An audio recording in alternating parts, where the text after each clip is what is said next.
Hello my dear friends. आज हम पढ़ेंगे अम्ल क्षार अभिधारणा या acid base concept. Acid base concept में बेसिकली तीन थ्योरीज हैं। जो पहली है आर्हीनियस की परिकल्पना, दूसरी ब्रांस्टेड और लॉरी परिकल्पना और तीसरी है लुईस परिकल्पना। तीनों जो थ्योरीज हैं तीनों अलग अलग कॉन्सेप्ट पर बेस हैं। जैसे पहली थ्योरी है आर्हीनियस परिकल्पना। तो आर्हीनियस परिकल्पना के अनुसार एसिड ऐसे सब्सटेंस हैं जिन्हें एक्वस सॉल्यूशन यानी जलीय विलयन में घोलने पर ये हमें H+ आयन देते हैं। जैसे एग्जाम्पल HCl को यदि हम वाटर के साथ मिक्स करेंगे तो हमें मिलेगा H3O+Cl-, या इसको हम लिख सकते हैं H+ और Cl-। H+ यदि हमें H+ प्राप्त हो रहा है मतलब ये एसिड है। तो आर्हीनियस की परिकल्पना के अनुसार कोई भी सब्सटेंस या पदार्थ जो जलीय विलयन में घुलने पर H+ देता है उसे हम एसिड कहते हैं। तो HCl क्या होगा? एसिड। HCl एक एसिड है। यदि हम दूसरा एग्जाम्पल लें HNO3, यदि इसे हम वाटर में मिक्स करते हैं तो हमें प्राप्त होगा H+ और NO3-। H+ और NO3-, यहाँ से भी हमें H+ आयन प्राप्त होगा। और इन्होंने क्षार के बारे में बताया कि क्षार ऐसे सब्सटेंस हैं जो जलीय विलयन में घुलने पर OH- आयन देते हैं। जैसे हमारे पास एग्जाम्पल है NaOH को जल में घुलने पर हमें Na+ आयन और OH- आयन प्राप्त होता है। मतलब आर्हीनियस की यदि हम परिकल्पना देखें तो इनकी जो परिकल्पना है उसमें मुख्य बिंदु है जल।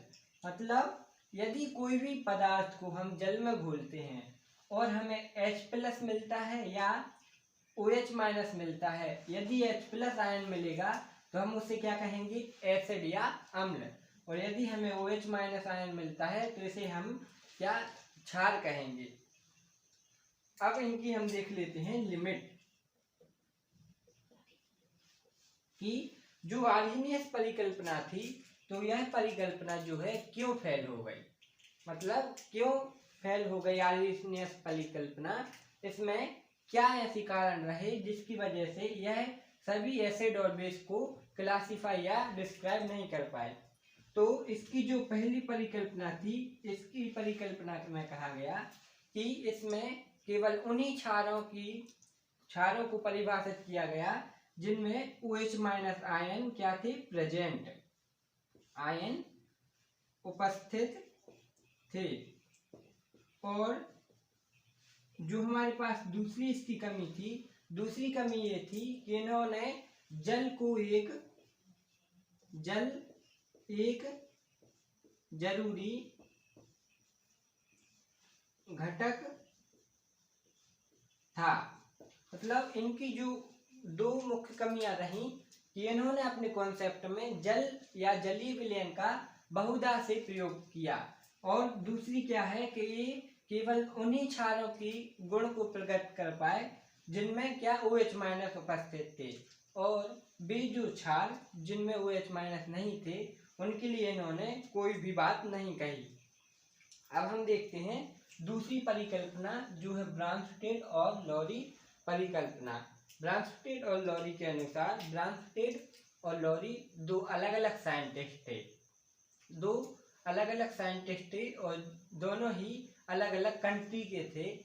लेकिन क्या हुआ? इत्तेफाक या फैक्ट से, मतलब ब्रांस्टेड और लॉरी अपनी अपनी परिकल्पना या अपनी अपनी खोज में व्यस्त थे। तो ब्रांस्टेड और लॉरी ने अलग अलग रहते हुए भी एक ऐसी परिकल्पना दी दोनों की मतलब बिल्कुल सेम थी। तो इनकी परिकल्पना के अनुसार एसिड एसिड एसिड मतलब इन्होंने कहा एसिड वे सब्सटेंस हैं जो हमें प्रोटॉन देते हैं। प्रोटॉन क्या होता है? H+ ion. मतलब एसिड ऐसे सब्सटेंस हैं जो हमें जिनसे हमें H+ आयन क्या होता है? प्राप्त होता है। जैसे यदि हम एग्जांपल देखें तो HNO3 मतलब HNO3 जो है, यदि इसे हम देखें तो NO3 + H+ आयन हमें प्राप्त होता है। और यदि हम देखें कि हमारे पास क्या है जो और जो क्षार है, क्षार इन्होंने कहा कि ऐसे पदार्थ जो क्या हमें प्रोटॉन ग्रहण करते हैं, मतलब जो H+ को क्या करते हैं? ग्रहण मतलब एक्सेप्ट करते हैं। तो इनके अनुसार जो प्रोटॉन थे मतलब एसिड थे वो प्रोटॉन डोनर थे, और जबकि जो बेस थे वो प्रोटॉन ग्राही। जैसे हम एक कॉमन रिएक्शन से समझते हैं कि मान के चलें हमारे पास है HCl + H2O, जिससे हमें क्या प्राप्त होगा? H3O+ और Cl- आयन। अब यहाँ से हम देखें प्रोटॉन दाता का मतलब है कि एसिड मतलब जो सब्सटेंस होंगे उनमें एक H+ आयन की क्या हो जाएगी? कमी। यहाँ से हम देखें यदि कि जो HCl है यहाँ पे H है, और यहाँ देखें कि Cl- के पास से H निकल गया है, मतलब यदि हम यहाँ से यहाँ देखें तो यहाँ से क्या है? प्रोटॉन इसने क्या कर दिया है? दान। क्या कर दिया है? दान। जबकि हम वाटर के मॉलिक्यूल्स को देखें तो इसके पास 2 हाइड्रोजन आयन थे और इसके पास यहाँ 3 है और एक आयन भी है, मतलब इसने क्या किया है? जो प्रोटॉन है वो ग्रहण किया है। क्या किया है? ग्रहण। मतलब जो यहाँ से हम बता सकते हैं कि जो HCl है यह अपना हाइड्रोजन दान करके Cl- में कन्वर्ट हुआ है। अतः जो HCl होगा वो क्या होगा? एक एसिड। जबकि जो वाटर है, वाटर यहाँ किसकी तरह बिहेव कर रहा है? बेस की तरह। अब यदि हम देखें कि तीसरी परिकल्पना है लुईस परिकल्पना। तो जो हमारी लुईस परिकल्पना है, लुईस परिकल्पना ने क्या कहा कि जो एसिड है, जो हमारे पास एसिड हैं इलेक्ट्रॉन पेयर एक्सेप्टर, जो हमारे पास एसिड होंगे वो क्या होंगे? इलेक्ट्रॉन पेयर एक्सेप्टर होंगे। और जो हमारे पास बेस होंगे क्या होंगे? बेस। जो हमारे पास क्या होंगे? बेस होंगे, वो इलेक्ट्रॉन पेयर डोनर होंगे।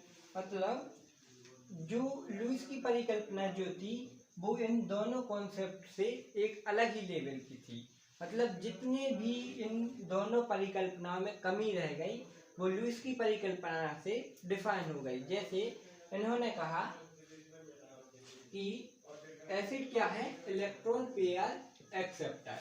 और यहाँ यदि हम कंपेयर करें तो ब्रांस्टेरोलोरी ने कहा था कि जो एसिड होंगे वो प्रोटॉन क्या होंगे? दाता या प्रोटॉन डोनर होंगे। और यदि हम देखें कि इन्होंने कहा कि बेस कौन से होंगे? जो प्रोटॉन ग्राही होंगे, मतलब जो H+ ग्रहण करते होंगे। इन्होंने H+ और OH- की कोई भी बात नहीं की, इन्होंने सीधे इलेक्ट्रॉन्स के बेस पर एसिड और बेस को क्लासिफाई किया। तो इनके अनुसार जैसे एग्जांपल है BF3 जो है एक क्या है? लुईस एसिड है। मतलब अब इलेक्ट्रॉन पेयर एक्सेप्टर का मतलब क्या है? तो इलेक्ट्रॉन पेयर जैसे केमिकल बॉन्डिंग में हम देखते हैं कि इलेक्ट्रॉन पेयर क्या है कि जब किसी मतलब एलिमेंट है उसके वैलेंस शेल में बॉन्ड बनाने के बाद भी इलेक्ट्रॉन क्या है? अष्टक पूर्ण करने के लिए या तो एक्स्ट्रा है या कम है तो उन्हें हम क्या कहते हैं, इलेक्ट्रॉन पेयर। पेयर मतलब होता है जोड़ा और इलेक्ट्रॉन मतलब इलेक्ट्रॉन्स का। अब एक्सेप्टर का मतलब क्या है, जैसे BF3 है और हमें पता है कि जो बोरोन है इसके अंतिम कक्ष में 3 इलेक्ट्रॉन होते हैं, 1 2 3। तो जो तीनों इलेक्ट्रॉन है यह फ्लोरीन के साथ क्या बनाएंगे, बॉन्ड। ए फ्लोरीन के साथ है जो बॉन्ड बना लेंगे। अब यदि हम देखें कि इसका स्टेप पूर्ण करने के लिए इलेक्ट्रॉन गिने तो 1 और 1 फ्लोरीन का 2, 3 4 5 और 6। अभी भी इसके पास 2 इलेक्ट्रॉन्स की कमी है। 2 इलेक्ट्रॉन्स की कमी के लिए मतलब अब इसको स्टेप पूर्ण करने के लिए 2 इलेक्ट्रॉन्स की क्या होगी, जरूरत। तो ये क्या करेगा कि कोई भी अन्य एलिमेंट जिसके पास एक इलेक्ट्रॉन पेयर एक्स्ट्रा होगा उसे यह एक्सेप्ट मतलब ग्रहण कर लेगा। तो इसीलिए इसे क्या कहते हैं, लुईस एसिड। मतलब इसके पास एक इलेक्ट्रॉन पेयर या 2 इलेक्ट्रॉन की कमी है। जबकि यदि हम देखें कि NH3 का यदि हम संरचना देखें तो NH3 की संरचना में जो नाइट्रोजन है सेंट्रल एटम, इसके पास बैलेंस सेल में टोटल 5 इलेक्ट्रॉन है, 1 2 3 4 और 1 5। अब देखें कि हाइड्रोजन इसके पास कितने हैं, 3। मतलब जो इसके पास सिंगल इलेक्ट्रॉन्स हैं इसके साथ हाइड्रोजन बॉन्ड बन जाएगा। अब हम यदि देखें कि इसके पास कितने टोटल इलेक्ट्रॉन हैं, इसके पास 1 2 3 4 5 6 7 8। मतलब इसके पास बॉन्ड बनाने पर 2 इलेक्ट्रॉन मतलब एक इलेक्ट्रॉन का जोड़ा या इलेक्ट्रॉन पेयर है। तो ये क्या करेगा, इसके पास जो एक्स्ट्रा है यह BF3 को दे सकता है। तो यहाँ से हम कह सकते हैं कि जो NH3 है इसके पास क्या है, एक इलेक्ट्रॉन पेयर एक्स्ट्रा है और BF3 के पास क्या है, कम है।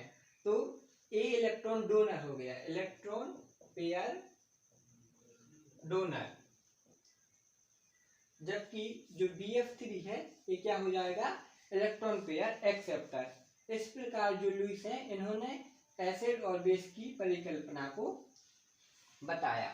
अब यदि आप चाहें तो इनकी जो डेफिनेशन है उसे भी आप लिख सकते हैं।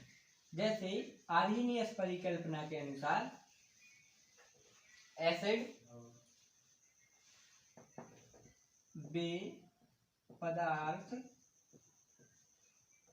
जो जलीय विलयन में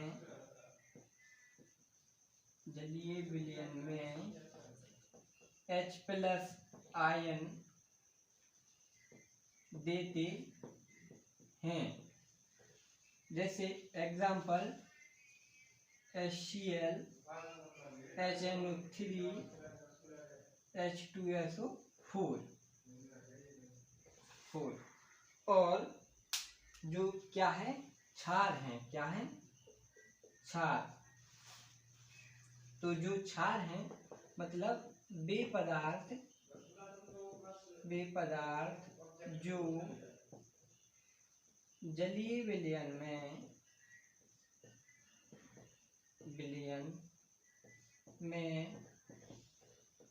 OH- आयन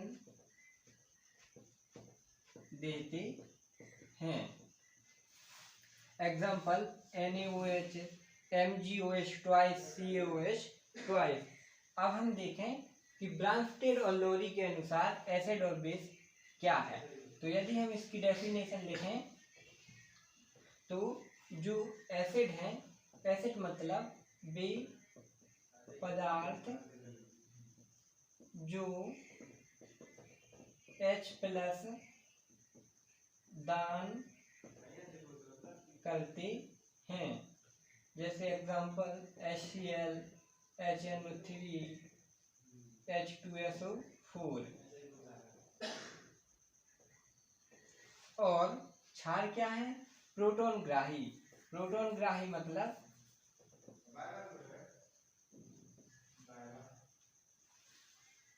पदार्थ जो H+ आयन ग्रहण करते हैं। मतलब देखिए डेफिनेशन में कितना अंतर है। आर्हेनियस के अनुसार वे पदार्थ जो जलीय विलयन में H+ आयन देते हैं तो वे एसिड हैं, जबकि ब्रांस्टेड और लॉरी ने क्या कहा कि वे पदार्थ जो H+ दान करते हैं। यहाँ सिर्फ H+ के बारे में बात हो रही है ब्रांस्टेड और लॉरी की परिकल्पना में, जबकि आर्हेनियस की परिकल्पना है इसमें H+ की भी बात हो रही है और OH- आयन की, जबकि जो ब्रांस्टेड लॉरी परिकल्पना है इसमें केवल H+ आयन ही मतलब एसिड और बेस को डिफाइन कर रहा है। और तीसरी परिकल्पना